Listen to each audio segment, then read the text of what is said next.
Committee KCR ने क्या बोला था कि सचार कमेटी जो है, ये सचार कमेटी का रिपोर्ट है, इसको इम्प्लीमेंट करने के लिए मैंने कोशिश किया था। कब बोला था? तेलंगाना आने से पहले मुस्लिम जेएसी के स्टेज के ऊपर हैदराबाद के अंदर क्या बोला था? ये जो है ना सचार कमेटी मैं लागू करूंगा। केसीआर वो टाइम में भी वही बोले थे कि ये सचार कमेटी लाने के लिए मेन रोल मेरा था। लेकिन मैं पूछता हूं केसीआर साहब से, जब सचार कमेटी का रिपोर्ट आपको मालूम है कि मुसलमान पसमानदे है, तो मुसलमान पसमानदे है सचार कमेटी के रिपोर्ट में आपको मालूम है, फिर आपने सुधीर कमेटी क्यों लगाया? सुधीर कमेटी लगाया ना, चलो 12% रिजर्वेशन आप देंगे बोले, कर्नाटक और तमिलनाडु की शक्ल में देंगे। क्या आपका कोई काफिला कर्नाटक गया? क्या आपका कोई काफिला गया? नहीं गया। क्यों? तो मुसलमानों को केसीआर धोखा दे रहा है। मुसलमानों को पक्का मुसलमान केसीआर का बोलिए।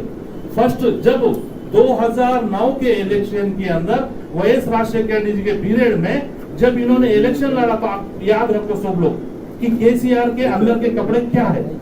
2009 इलेक्शन में इलेक्शन का रिजल्ट नहीं आया, केसीआर जाकर आडवाणी को मिला। केसीआर जाकर आडवाणी को मिला। अभी बेटी को बचाने के लिए मोदी को मिल रहा है। हमको जागना जरूरी है और मुसलमानों को जगाना जरूरी है। खाली अकेले सलीम पाशा, अकेले स्काई बाबा करने से नहीं होता है। यहाँ चंद लोग बैठ के हमारे देखो जितने भी साथी बहुत बात की है, कौन है? आखिरी तक कोई नहीं। जो जिम्मेदार है डिस्ट्रिक्टों से आए, आखिरी तक बैठे हैं, आखिरी तक बैठे हो। और मेरे भाई सबसे बड़ी बात बोल रहा हूं मैं, अभी नीट का एग्जाम हो चुका है। हमारे बच्चों को एमबीबीएस, इंजीनियर, ये तमाम सीटें आना जरूरी है। जो केसीआर ने 12% का रिजर्वेशन का जो बात किया था, 12 में से कांग्रेस गवर्नमेंट जो 4% दिया था, उसमें से 1% निकाल दिया। अभी नीट के जो बच्चे हैं एमबीबीएस के लिए, हमारे कितने बच्चों के सीटें जाएंगे? पहली फुर्सत में हम जितने भी यहाँ साथी बैठे हुए हैं जो बच्चों को एजुकेशन देना चाहते हैं, हम तमाम लोग मिलकर पहले चीफ सेक्रेटरी से मिलना चाहिए कि आप प्रेस मीट लगाओ, या गवर्नमेंट 4% देगी या 3% के हिसाब से एमबीबीएस की सीट देगी। 4% देगी या 3%? बहुत बड़ा हमारे बच्चों का एमबीबीएस में नुकसान हो रहा है। इतना नुकसान हो रहा है, हमारे 100 बच्चों को सीट नहीं आएगी। सलीम, ये बहुत जरूरी बात है।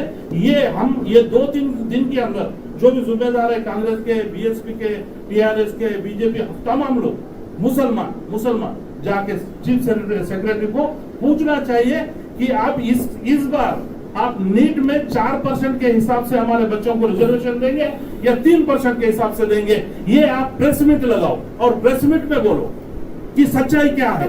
जो सोशल मीडिया में, जियो में, हर जगह दिख रहा है, क्या दिख रहा है कि 3% कर दी केसीआर। बोलो अब केसीआर आरएसएस का रिश्तेदार नहीं है? आरएसएस का रिश्तेदार नहीं है? अभी मैं कल की बात बता रहा हूं। कल एक केसीआर जी जियो लाए। क्या लाए हैं? दलितों को कितना? 1 लाख करोड़। एक कितना? एक जियो है। दलितों को शकन दलित बंधु में 1,29,800 लोगों को नहीं कह रहे, लोगों को 1,38,800 लोगों को दलित बंधु शकन में देंगे। और इसमें 118 जो असेंबली कॉन्स्टिट्यूंसी है, 118 ये कहां गया? ये नहीं, जियो में 18 है, उसके जियो में 18 है, ये कहां गया? अब वो नहीं, वो ये बहुत बड़ी बात है, ये बहुत बड़ी बात है, बहुत अंदर की बात है, ये बहुत बड़ी बात है। तो ये जो है केसीआर जब बोलते हैं मुसलमान पसमानदे है, तो हमारे को क्यों दलित बंधु नहीं देते? इसके ऊपर आवाज ये 2 दिन में हमको उठाना चाहिए। हम हमारे दलितों को जो दे रहे हैं 10-10 लाख रुपए, हम बहुत खुश हैं। क्यों? तो मोहम्मद सल्लल्लाहु अलैहि वसल्लम ने बताया कि जो नीचे तबके के लोग हैं उनको उठाओ और उनको सपोर्ट करो। जैसा कि बाबा साहेब आम्बेडकर के सेकंड राउंड टेबल प्रोग्राम में जो आगा खान जी ने किया था, हमको दलितों को सपोर्ट करना चाहिए, ओके।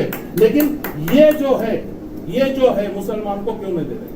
ये 2 ही बात। पहले तो ये तमाम साथी सब बात किए, मैं कर रहा हूँ, तमाम साथी सब बात किए, लेकिन बच्चों के एजुकेशन के लिए, एमबीबीएस सीट के लिए अगर हम जाके बात करेंगे, हमारे तरफ से अगर 10 भी सीट आ गए, हम बहुत खुश होंगे। एक प्लेस माइनस करा, उसकी वजह से तो ये जो है, ये जो प्रोग्राम लगा है सलीम पाशा इतना मेहनत करते हैं कौम के लिए। अल्हम्दुलिल्लाह हम तमाम लोग उनको अगर सपोर्ट करेंगे तो वो सलीम का जो सोच है वो सोच पूरी हो सकती है।